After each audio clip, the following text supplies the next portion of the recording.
Hello दोस्तों, राधे राधे, सोहम। दोस्तों, सबसे पहले तो यहाँ ये एक वीडियो जो चल रही है, इस वीडियो को सबसे पहले देखिए। उसके बाद में मैं इसके बारे में कुछ बोलना चाहूंगा। अबे क्या कर रही थी? अबे तुम्हें काटती है तो है ना, पास में आ मेरी भाभी। मेरा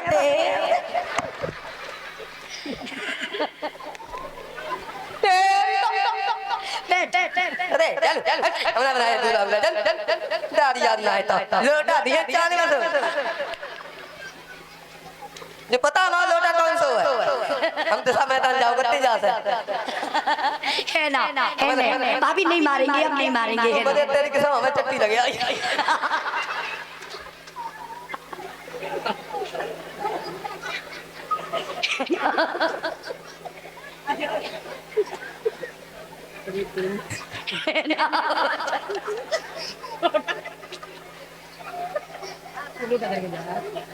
है ना भाभी।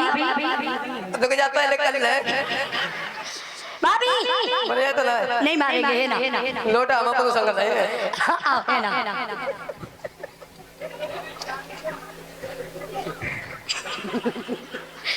भाभी लला दे लोटा दे ला। जब मैं पानी डालो भाभी हम हो जाते तू लोटा लो तब मैं जा बताओ अभी तू क्या कह रही? तो देखा दोस्तों आपने, ये है एक कथावाचक का जिसका नाम है गोल्डी शास्त्री। और इसने व्यास गद्दी को एक हास्य मंच बना के रख दिया है। मतलब आप खुद सोचिए कि इस व्यासपीठ पर, जहां पर श्रीमद् भगवत गीता, श्रीमद् भागवत महापुराण का उच्चारण होना चाहिए, वहां पर इन्होंने एक नौटंकी मचाकर रख दिया है।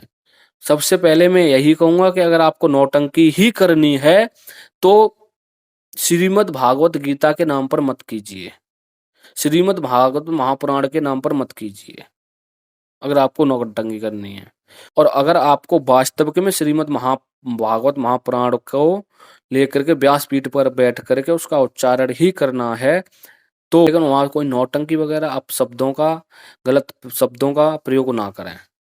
उससे पहले मैं पूछना चाहूंगा कि हिंदुस्तान के हिंदू धर्म के अंदर, सनातन धर्म के अंदर ऐसा कौन से 18 पुराणों में से, 6 शास्त्रों में से, 4 वेदों में से और जो उपनिषद हैं उनमें से अगर आप मुझे कहीं से भी ये ला करके दिखा सकती हो कि इस जगह पर लिखा हुआ है कि स्त्री जाति को संकल्प लेकर के साप्ताहिक और भागवत का उच्चारण करना यहाँ लिखा हुआ है, तो मुझे आपके ऊपर कोई भी वीडियो नहीं बनाऊंगा। आपको जितनी नौटंकी करनी है, आपको जितने अपशब्द बोलने हैं, जितना आपको गलत शब्दों का प्रयोग करना है, बिल्कुल कीजिए, निसंकोच करो, कोई भी दिक्कत नहीं है। सबसे पहले तो मुझे इसका जवाब दें। उसके बाद मैं बोलना चाहूंगा कि ये जो कहानी चल रही है, हालांकि पूरी वीडियो तो मुझे भी नहीं मिली, लेकिन जितनी मिली वो मैंने प्रस्तुत की। कहानी चल रही है साहब के किसी भाभी और देवर की, बहुत बढ़िया। और भाभी देवर की जो कहानी चल रही है वो ऐसे चल रही है जैसे कि होली का माहौल हो आज के दौर का। यानी कि जो भाभी है वो सुबह सुबह शौचालय के लिए जा रही है साहब, और जो उसके हाथ में जो लोटा है उसमें पानी भी भरा हुआ है, ठीक है। और वो पानी, वो लोटा व्यास मंच पर क्या करता है, सबसे पहली बात। दूसरी बात, उन शब्दों का प्रयोग करने का मतलब कहाँ लिखा हुआ है, कौन से पुराण में, कौन से ग्रंथ में, कौन से भागवत में, कौन से शास्त्र में, कहाँ लिखा है, ये बताओ पहले। उसके बाद में जो भाभी जो है वो उसी व्यास मंच पर बैठ करके शौचालय कर रही है कि यहीं कर ले। मुझे शर्म आ रही है इस बात को बोलते हुए, और मैं तुझे चेतावनी देता हूं और मैं तुझे ये चैलेंज करता हूं कि तू अगर मुझे, गोल्डी शास्त्री जो है कथावाचका, पहले तो मेरे मुख से एक शब्द निकलने वाला था अभी बहन, तो मुझे इस बात पर लज्जा आ रही है, मुझे शर्म आ रही है बहन बोलने में, क्योंकि मेरी बहन के ऐसे संस्कार हो ही नहीं सकते, ये बात। और जिसके माता पिता ने जिसको संस्कार ही नहीं दिए हों, जिसके अंदर बुद्धि नहीं हो, जिसके अंदर विवेक ही नहीं हो, वो ऐसी बातें बिल्कुल कर सकता है। जिसके माँ बाप के दिए हुए संस्कार इतने दुर्लभ पड़ जाएं तो ऐसा ही हाल होगा। सबसे पहली बात। दूसरी बात कि इन्होंने एक भागवत महापुराण जो है उसके उच्चारण को एक जो भाषा शैली, जो देहाती भाषा शैली है, उससे जोड़ दिया। पहली, व्यास मंच पर ये बंदूक भी उठा रही हैं, ठीक है। और एक और वीडियो आप यहाँ देखिए, उस वीडियो के बारे में बाद में चर्चा करूंगा।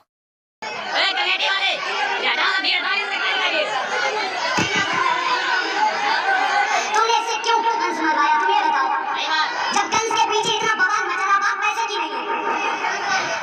हंसी खुशी से सब कहते हैं कि भाई इतना चाहिए, क्या वो दे देते? आपसे रोज झगड़ती हूँ मैं, क्या आपसे ये कहती हूँ मुझे इतना ही चाहिए, बताओ।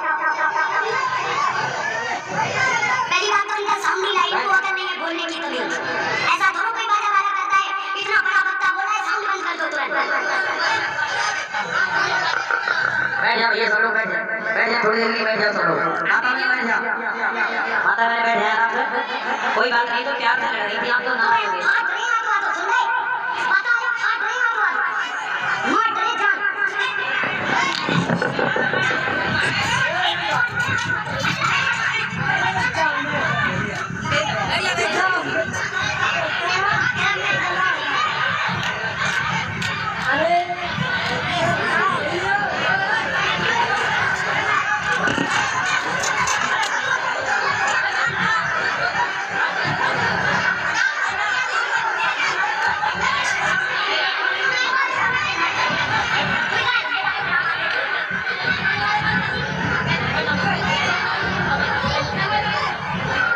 तो देखा दोस्तों आपने, ये इनकी जो वीडियो है वो ये वीडियो इस विषय पर है कि कुछ पैसे वगैरह के चक्कर में, कुछ जो साउंड वाला भाई होता है उसके चक्कर में व्यास मंच से जिस गद्दी पर ये बैठी हुई हैं, जिस सिंहासन पर ये बैठी हुई हैं, उससे ऐसे भागी और जो बजाने वाले कुछ हैं उनको हाथों में ले लिया, ईंट वगैरह उठा लिया और वहां से कुछ पत्थर वगैरह उठा लिए और उस व्यक्ति को पीटने के लिए और उसको धमकी वगैरह कुछ दिए। उस वो आपने वीडियो में बिल्कुल साफ साफ देख ही लिया होगा। ऐसी ऐसी ऐसी एक स्त्री जाति जो कथावाचिका है और वो व्यास मंच पर बैठ करके भागवत महापुराण का उच्चारण ना करते हुए पैसों के लिए या किसी भी विषय पर भागवत जो भागवत की जो गद्दी है, जो व्यास मंच है, उस पर दंगा कर रही है, उस पर विद्रोह मचा रही है। ऐसी महिला को मैं भाइयों पूछना चाहूंगा कि ऐसी स्त्री को कहां पर स्थान है? ऐसी स्त्री को व्यास मंच का अधिकार दिया तो दिया किसने? हम लोगों ने ही दिया है।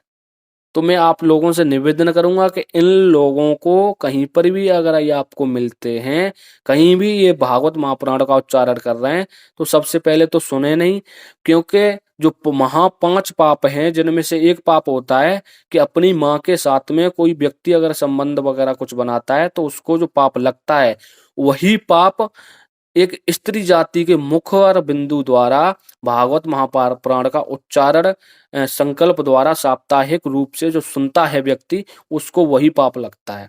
और ऐसा हमारे धर्म ग्रंथ बताते हैं। क्योंकि इन लोगों के इनके अंदर मति नहीं है, इनके अंदर विवेक तो है ही नहीं, माता पिता के इनके संस्कार नहीं है। क्योंकि अगर माता पिता के संस्कार होते तो आज ये नौबत नहीं आती कि एक स्त्री जाति व्यास मंच पर बैठकर उसका उच्चारण करती। ये नौबत ही नहीं आती अगर इनके अंदर संस्कार प्रबल होते। दोस्तों, मेरा नाम है कृष्णा यादव और मेरा जो उद्देश्य, मेरा जो इंटेंशन, मेरा जो पर्पज है वो सिर्फ यही है कि लोगों तक हिंदू धर्म को, सनातन धर्म को और उनका जो धर्म है, उनका जो कर्तव्य है, उनका जो परम कर्तव्य है, उसका मार्ग दिखाना। और जो आज हमारे समाज में, हमारे हिंदू राष्ट्र में जो भी लोग सनातन धर्म के विरुद्ध जो बात करते हैं, तरह तरह के तर्क ला कर खड़े करते हैं, करे ऐसा कहाँ है, ऐसा कहाँ है, तो उन लोगों तक को जवाब देना मेरा काम है। और मैं आशा करूंगा कि आप इस वीडियो को इतनी ज्यादा शेयर कीजिए कि लोगों तक इन लोगों की सच्चाई, इन लोगों का पाखंड, इन लोगों का धर्म का धंधा जो इन्होंने बना कर रखा है, उसके बारे में लोगों को पता चल सके। क्योंकि ये जो भागवत जो करते हैं या करती हैं, इनका मुख से अगर आप कभी भी फोन करना कि भागवत करानी है, ठीक है, सब कर देंगे। कब करनी है? इस महीने में करनी है। इनका जो शेड्यूल है वो बता रहा हूँ, इनका बात करने का एक बार तरीका मैं बता दूं कब करनी है, किस महीने में, ठीक हो जाएगी सब तारीख। कथावाचक जो है वो स्वयं पूछ रहा है कि तारीख कितनी। अब भाई कथावाचक तुम हो तो तारीख तुम्हें बतानी चाहिए ना कि ठीक है साहब, इस महीने की जो सबसे अच्छी जो पंचांग के हिसाब से जो तारीख निकल के आएगी, हम वो आपको तारीख बताएंगे। लेकिन ये खुद उल्टा पूछ रहे हैं कराने वाले व्यक्ति को कि तारीख। तब वो व्यक्ति बोल ही देता है कि ये तो आप बताओगे ना तारीख क्या, कि अच्छा ये बताइए आपका खर्चा कितना है, कि साहब हम 80,000 रुपये लेते हैं या 1 लाख रुपए लेते हैं या 50,000 रुपये लेते हैं। मतलब के सीधा भागवत महापुराण का सीधा 7 दिन का, और ये भी बोलते हैं साथ में कि 7 दिन का हम इतना चार्ज करते हैं, यानी कि सीधा उसका धंधा, भागवत महापुराण का सीधा धंधा हो रहा है। और ऐसी आपको यूट्यूब पर एक नहीं 50 क्लिप मिल जाएंगी ऑडियो वायरल की शास्त्री लोगों की, जहां आपको इन लोगों की सच्चाई पता चल सकेगी। फिर वो लोग अगर कोई सवाल करते हैं कि ये बताइए भागवत का कोई श्लोक वगैरह, आता ही नहीं है, कुछ नहीं आता है। सिर्फ इन्हें इतना आता है कि पपीता मजेदार, इनसे ये कहलवा लो, इन पर फिल्मी गाने कहलवा लो, उस व्यास पीठ पर बैठकर जहां पर इन चीजों का कोई स्थान ही नहीं है। तो दोस्तों आशा करूंगा कि आप वीडियो को ज़्यादा से ज़्यादा शेयर करें, और वीडियो अच्छी लगे तो लाइक करें, शेयर करें, कमेंट करें, चैनल को सब्सक्राइब जरूर कर लें। राधे राधे, सोहम।